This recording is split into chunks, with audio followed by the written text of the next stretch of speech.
सर्वेभ्यो नमः। पुस्तकद्वयं मम पुरो वर्तते। एषमः समुपलब्धम्। यद्यपि प्रकाशनम् एतस्य पुस्तकद्वयस्य गताब्दे त्रयोविंशत्युत्तरद्विसहस्रतमे वर्षे वा समजनि, किन्तु प्रायशः अतीते मासे एतत् पुस्तकद्वयं मया प्राप्तम्। प्रथमं पुस्तकं वर्तते उत्कलेष्वद्वैतवेदान्त उत्कलेष्वद्वैतवेदान्तस्याध्ययनपरम्परा। प्रणेता अस्य पुस्तकस्य वर्तते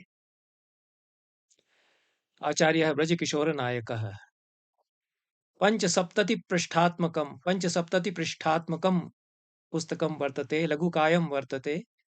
अधिगागरं सागरं निधापितवान् प्रणेता अस्य आचार्यः नायकः इति वक्तुं शक्यते। उत्कलप्रदेशे वेदान्तानुशीलनपरम्परा अनेन अत्र शीलिता विवेचिता च वर्तते। ब्रजकिशोरनायकः श्रीजगन्नाथ संस्कृतविश्वविद्यालये साहित्यविभागे आचार्यः आसीत्। ततः सेवानिवृत्तः संस्कृतसेवायाम् अनवरतं संलग्नो वर्तते। गतवर्षेऽपि एतस्य अन्यत् पुस्तकं यत् प्रकाशितं प्रह्लादराजमधिकृत्य तद्विषये चर्चा मया अस्या एव धारावाहिन्याः स्वकीये कस्मिंश्चित् वक्तव्ये विहिता। इदं यत् पुस्तकं वर्तते अस्य प्रकाशकः वर्तते अशोकरञ्जननायकः। वालिघाटः, कोणार्कमार्गः, पुरी, ओडिसा इति प्रकाशकस्य सङ्केतः वर्तते। 150 रूप्यकाणि मूल्यम् अस्य पुस्तकस्य वर्तते। भूमिकायाम् अद्वैतवेदान्तस्य सिद्धान्तानां परिचयः प्रदत्तः। अनन्तरं च उत्कलप्रदेशे गुरुकुलपरम्परायां शिक्षासंस्थासु कथम् अद्वैतवेदान्तस्य अभ्यासः क्रियते स्म, ऊनविंशशतके विंशशतकस्य आरम्भिकेषु दशकेषु इति अत्र विवेचितं। केषाञ्चन प्राध्यापकानां नामानि दत्तानि। श्रीजगन्नाथसंस्कृतविश्वविद्यालये यादृशी अद्वैतवेदान्ताध्ययनपरम्परा विकासं प्रपेदे तत्परम्परायाः परिचयः अत्र प्रदत्तः। अद्वैतवेदान्तविभागः अत्र स्थापितः। प्रतिवर्षं तत्र 30 विद्यार्थिनः समागत्य देशस्य नाना दिग्भागेभ्यः समागत्य अधीयन्ते इति अत्र सूचितं वर्तते। उपनिषद् अध्ययनपरम्परापि अत्र अनेन गवेषिता वर्तते। कठप्रभृतिशाखानाम् अध्ययनं कुत्र कुत्र प्रचलति इति विवेचितं। गणेश्वरमिश्रादीनां यदवदानं वर्तते तदत्र चर्चितं वर्तते। के अत्र शोधोपाधिं गृहीतवन्तः इति तेषां विषयेपि सूचना प्रदत्ता। केषाञ्चन विदुषामपि तत्सम्बद्धानां परिचयः प्रदत्तः इति भूमिकाभागे या पृष्ठभूमिर्वर्तते उत्कलेषु अद्वैतवेदान्ताध्ययनस्य सा सम्यक् समुद्घाटिता। तत्रापि श्रीजगन्नाथसंस्कृतविश्वविद्यालये विभागाध्यक्षस्य पूर्वविभागाध्यक्षस्य आचार्यचरस्य प्यारीमोहनपट्टनायकस्य अवदानं चर्चितं। तस्य या प्राचीनशास्त्रपरम्पराग्रन्थानाम् अध्यापनशैली वर्तते तद्विषये चर्चा अत्र विहिता वर्तते। कथं नवीनसाधनैः तेन एतेषां ग्रन्थानां विद्यार्थिनां कृते सुखबोधाय रैखिकानि चित्राणि निर्माय प्रस्तुतिर्विहिता इति किञ्चित् अवदानम् अत्र तस्य प्रदर्शितं। तच्च शृङ्गेरीस्थ दक्षिणाम्नायपीठाधीश्वरं महामान्यं सर्वतन्त्र स्वतन्त्रं जगद्गुरुं शङ्कराचार्य भारतीतीर्थमपि असौ दर्शयामास। स च स्वामीपादः भारतीतीर्थमहोदयः परमप्रीतः 5 सहस्राणि रूप्यकाणि तस्य ग्रन्थस्य प्रकाशनार्थं तस्मै प्रदत्तवान्। इति प्रसङ्गाः केचन तादृशाः उद्घाटिताः तेन उत्कलीय शास्त्रविदुषां संरम्भाः यत्नाश्च अत्र विज्ञाताः भवन्ति। पुस्तकस्यास्य प्रायशः 40 पृष्ठेषु आरम्भिकेषु 40 पृष्ठेषु भारतीय वैदिकदर्शनानां परिचयः प्रदत्तः, षड् दर्शनानाम् अनन्तरं च अद्वैतवेदान्तस्य प्रमुखानाम् आचार्याणां परिचयः आगौडपादात् मधुसूदन सरस्वती पादाच्च तत्र प्रमुखानाम् आचार्याणां परिचयोऽपि प्रदत्तः। अनन्तरं अवशिष्टे भागे उत्कलप्रदेशीयानाम् अद्वैतवेदान्तविदुषां चर्चा विहिता वर्तते। तत्र सदाशिव संस्कृत महाविद्यालये अद्वैत वेदांत विभागे ये आचार्याः सेवारताः अभूवन् तेषां परिचयः प्रदत्तः, पुष्कलं चर्चा विहिता, विशदं तेषाम् अवदानम् अत्र चर्चितं वर्तते।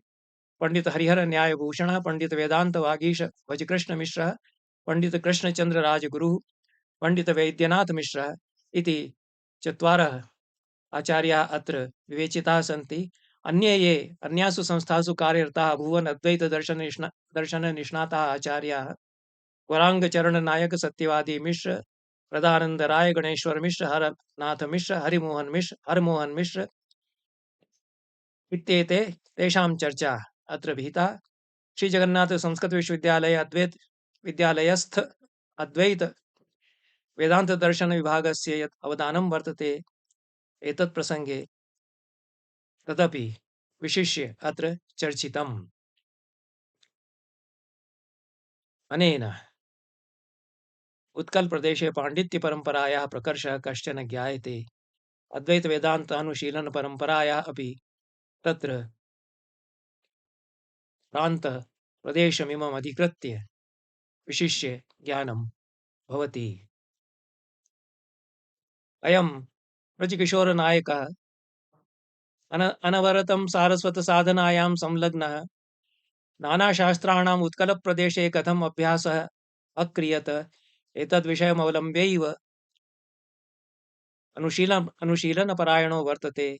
आगामिनि काले एवं विधानि अन्यान्यपि पुस्तकानि अस्य प्रकाशनद्वारि तिष्ठन्ति इति भूयो भूयो अभिनन्दनम् एतस्य विदुषः कुर्मः। एतस्य यः अध्यवसायः वर्तते तस्य शंसनं च कुर्मः। द्वितीयं पुस्तकं वर्तते संगमः इति उपन्यासः। प्रणेता अस्य वर्तते HR विश्वास महोदयः, संस्कृत भारती बेंगलुरुतः। संस्कृत भारत्या बेंगलुरुनगरात् पुस्तकम् एतत् प्रकाशितं। 100 रूप्यकाणि मूल्यं वर्तते। सामाजिकः उपन्यासः वर्तते। काचन समस्या अत्र उत्थापिता, समस्यायाः समाधानमपि प्रदत्तम्। उत्तरभारतीयं दक्षिणभारतीयं च पारिवारिकं जीवनम् अत्र चित्रितं, प्रामाणिकतया चित्रितं। तेषाम् उत्तरभारतीयपरिवारजनानां वेशभूषाः, भोजनादिकं, जीवनशैली इत्यादिकं निरूपितं। तथैव दक्षिणभारतीय परिवारजनानाम् अपि जीवनम् एवमेव चित्रितम्। उत्तरदक्षिण समागमोऽपि अत्र साधितः। नवयुवकानां यूनां वा एवं न केवलं यूनाम् अपि तु प्रौढं वयः स्पृष्टानां पुरुषाणां विवाहस्य काचन समस्या वर्तते। सा समस्या अत्र चित्रिता वर्तते। विवरणप्रधानं वर्तते, वर्णनात्मकं सर्वं वर्तते। इंदिरा राधिका इति सख्यौ वर्तेते, तेषां सौहार्दभावः, इंदिरायाः अनुजस्य कृते प्रेम निरूपितम्। अनुजस्य विवाहाय सा कथं चिन्तिता वर्तते राधिका, तस्याः साहाय्यं विदधाति। अन्यानि बहूनि पात्राणि अस्मिन् प्रसङ्गे कथायाम् अस्याम् आविर्भवन्ति। केचन मठाधीशाः स्वामिपादाः सन्ति, तेऽपि यूनां विवाहस्य विषये चिन्तारताः सन्ति, चिन्तनशीलाः सन्ति। तैः उत्तरभारतात् कस्माच्चित् क्षेत्रात् यत्र कुमार्यः कन्यकाः बह्व्यः सन्ति, अत्र कन्यकाः आनीय तेषां परिचयः तत्रत्यैः नवयुवकैः कारयित्वा विवाहः क्रियेत इति कश्चन मार्गः तैः प्रदर्शितः। तन्मार्गमवलम्ब्य गोविन्दनामा कश्चन तत्र योजकः अस्मिन् विवाहकरणे संलग्नः वर्तते इति कापि कथा अत्र निरूपिता वर्तते। गहनः जटिलः जीवनावबोधो नास्ति। वस्तुना द्विविधं रूपं भवति इति आचार्याः महिमभट्टपादाः आमनन्ति। सामान्यं च विशेषं च इति द्विविधं रूपम्। सामान्यं रूपं सर्वैः ज्ञायते। समस्या तत्रत्याः ये जनाः सन्ति तैः ज्ञायते, ते किं कुर्वन्ति इति तेपि जानन्ति। वस्तुना विशिष्टं यद् रूपं भवति, साधारणस्यापि जनस्य किञ्चित् तादृशं वैशिष्ट्यं भवति। यद् वैशिष्ट्यं प्रतिभाशालिनः एव उद्घाटयन्ति। ये महान्तः कथाकाराः सन्ति, ते व्यक्तेः जनस्य वा अन्तर्मर्म प्रविश्य तस्य अन्तःसंसारं तथा समुद्घाटयन्ति येन तस्य वैशिष्ट्यं ज्ञायते, अद्वितीयता तस्य ज्ञायते। तादृशम् अद्वितीयं तत्त्वम् अत्र किमपि नास्ति। अयमपि विरोधाभासः वर्तते। एते कथाकाराः ये कन्नड भाषायाः महान्तः उपन्यासकाराः सन्ति, तेषां कृतयः एभिः संस्कृते अनूद्यन्ते, किन्तु तेषां या सरणिर्वर्तते सा तथा एतेषां रचनासु न परिलक्ष्यते, प्रतिबिम्बिता न भवति।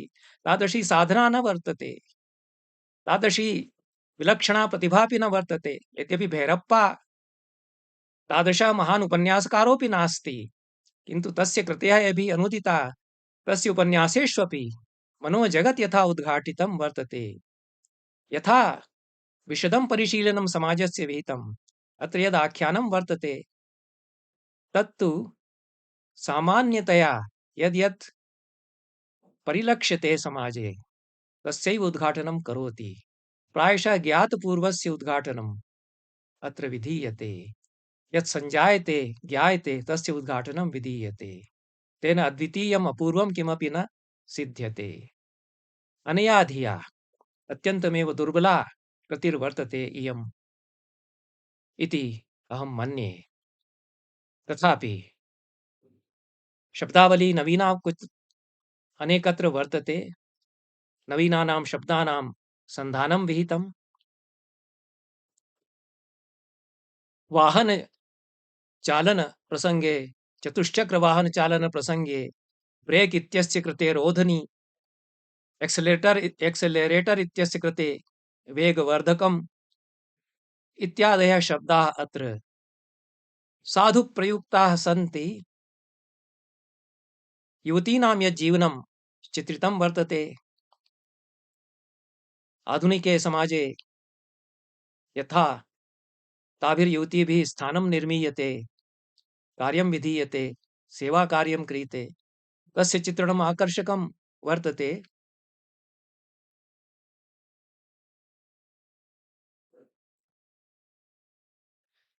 ग्रामजीवनं नगरजीवनं सरलं सुभगं जीवनम् अत्र निरूपितं। लघवः संघर्षाः मध्यवर्ग जनानाम् अत्र चित्रिताः सन्ति। अत्र कस्मिंश्चित् संवादे टिपिकल भारतीय गृहिण्याः स्वभावः इति द्विः प्रयोगः वर्तते। तदेव अत्र स एव अत्र चित्रितः, टिपिकल भारतीय गृहिण्याः स्वभावः। भारतीय परिवार जीवनमपि अत्र तथैव निरूपितम्। यत्र सर्वं टिपिकल वर्तते, असाधारणत्वं तत्र तथा न वर्तते इति दिङ्मात्रनिदर्शनं कृत्वा अत्रैव विरमामि। भूयो भूयो धन्यवादाः।